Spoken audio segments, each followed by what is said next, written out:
Welcome to the Needy and Normal podcast. I'm your host, Ashley Levering, mom, wife, and life coach.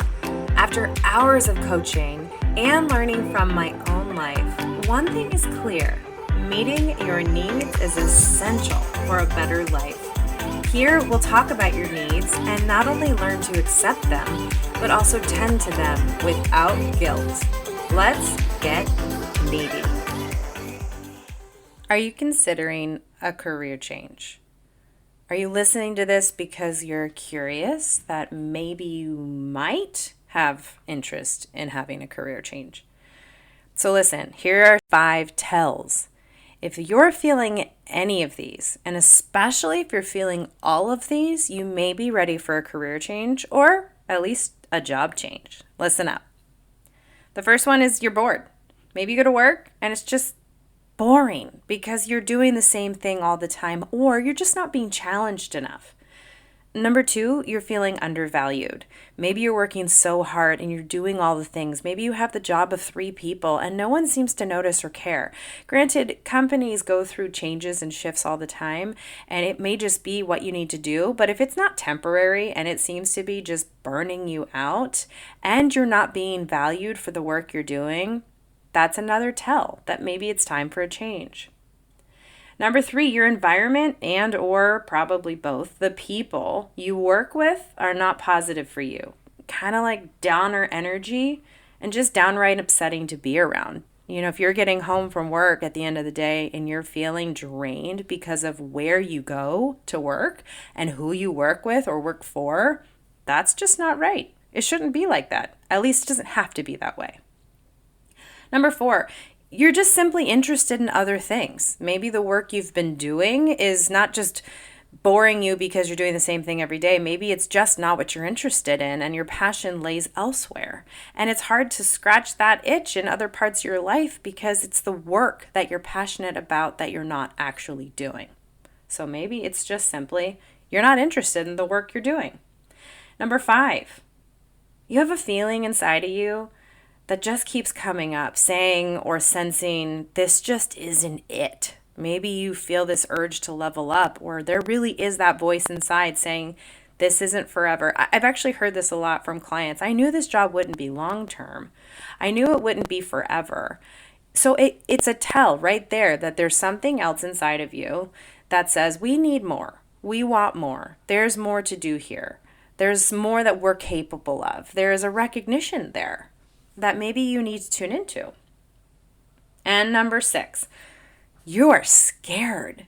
I get it. It's risky. It is so risky to make a career change, job change.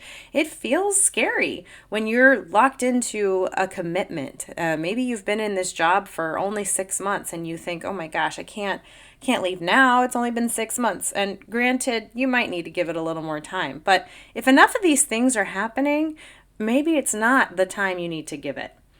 But if you have given it enough time and you're feeling scared about the move because it's risky and it feels like starting all over, or you're worried about money, how am I supposed to quit this job and get a new job?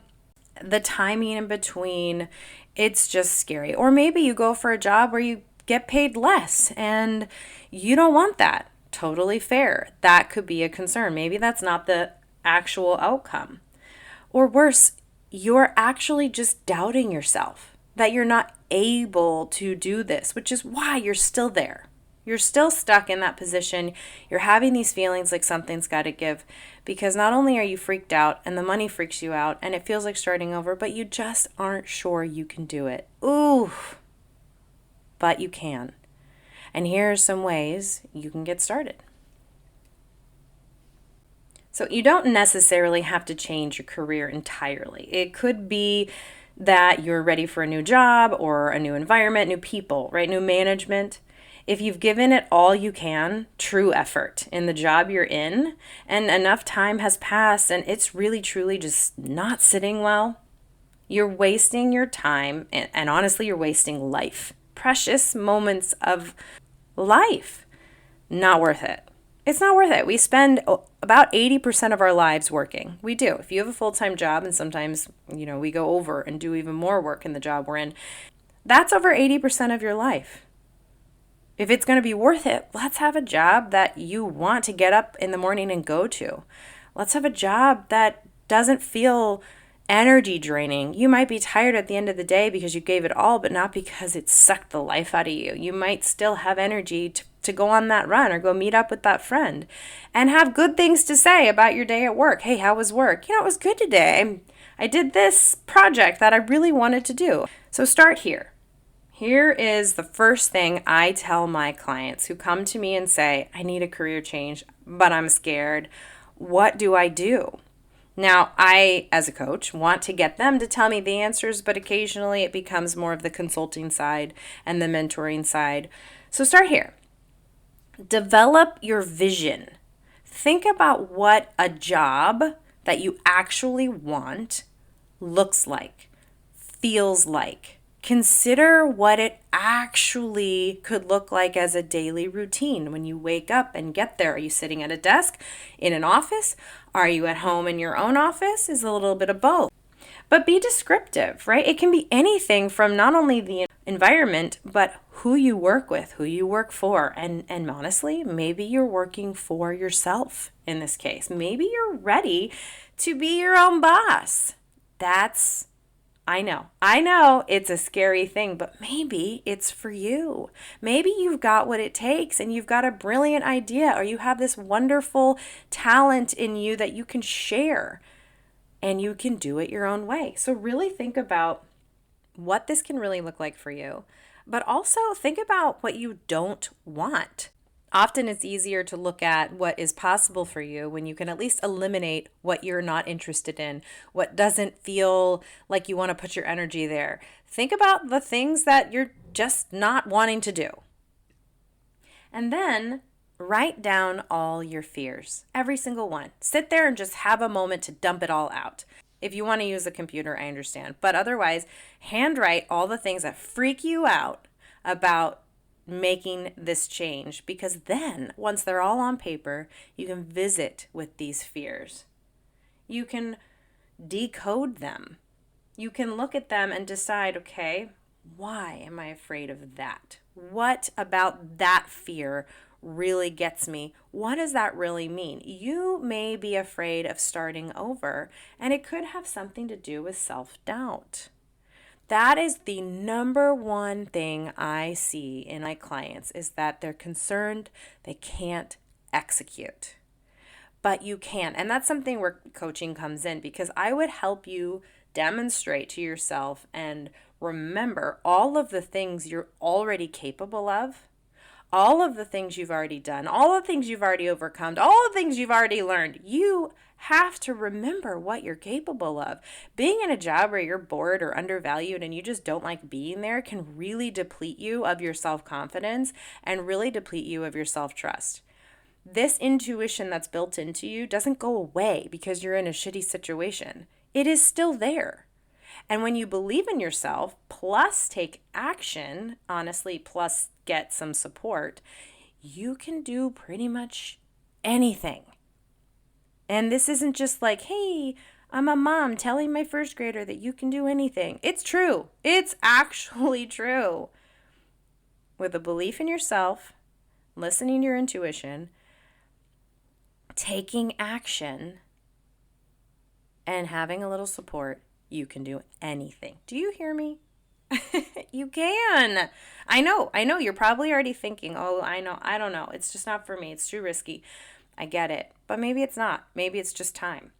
Change is a good thing. And listen, when you're taking action, you do have to work for it, but you don't have to go big right out the gate. You can start small. Start by connecting or reconnecting to your network. People in an industry that you're actually interested in, you probably know somebody. Think about your family. Think about past coworkers. Think about past bosses. Think about current friends who actually know a thing or two about the things you're interested in, and just explore. One of the things I always tell clients is just explore. Get on LinkedIn, get on the job sites, go look and explore and see what piques your interest first. Anything and everything. I always tell people, don't do this with any kind of judgment. Don't put any kind of lens on. Just go see what piques your interest, if you scroll to something and all of a sudden you're like, ooh, okay, all right, I'm a little curious about that, grab it, set it aside, be curious. Let yourself explore first. Don't judge the experience. So many of my clients do this. Look at a job description and think, well, I've never done that before, or I'm not qualified for that, so I can't apply. So after you've done all of the exploration, when you start to actually look at jobs and decide what you're going to actually pursue, this is one of the biggest mistakes people make, is they immediately think, I'm not qualified. I've never done that before. Why would they hire me? And the self-doubt gets louder. Let me tell you a little something about skills. Your skills, believe it or not, are transferable. Okay, I'll give you an example. I mean, so many of your skills can just absolutely translate from years of doing a job to a new job that actually might need the skills you have. So here's an example. A stay-at-home mom. A stay-at-home mom is an unbelievable multitasker, a super fast learner, a team player, an absolute leader, and a master of logistics. Think about that. They can definitely translate those skills into any kind of managerial role, any kind of job. So many moms are like, oh, stay-at-home moms, I haven't really done much as far as work lately. Well, you did work, I'm sure, before becoming a mom, and while you've been a mom, you've completely acquired all of these skills that absolutely translate. You could bring that into an interview and nail it. Think about it. Okay, how about someone in the food industry? You've dealt with customer service face to face and behind the scenes, so why not try a sales role?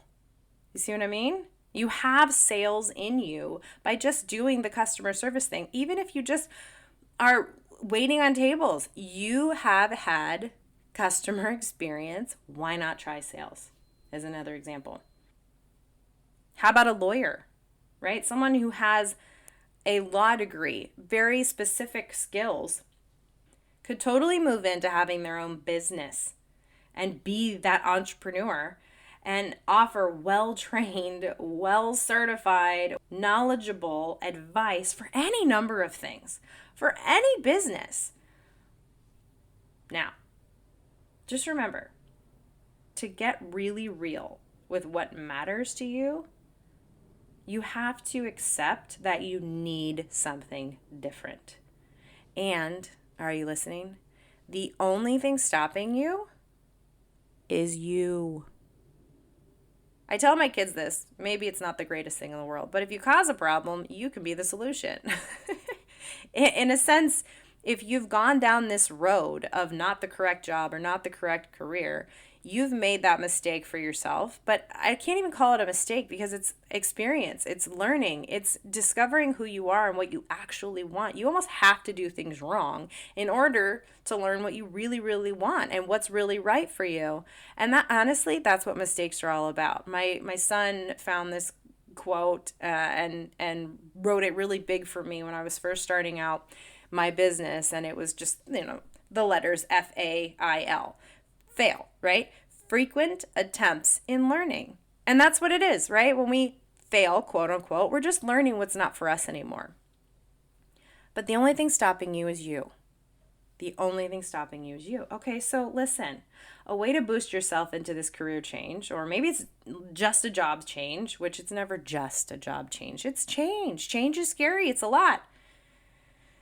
But you have the right to have support. You can have someone right there with you, supporting you, encouraging you, helping you. Maybe it's a mentor. Maybe it's a coach, right?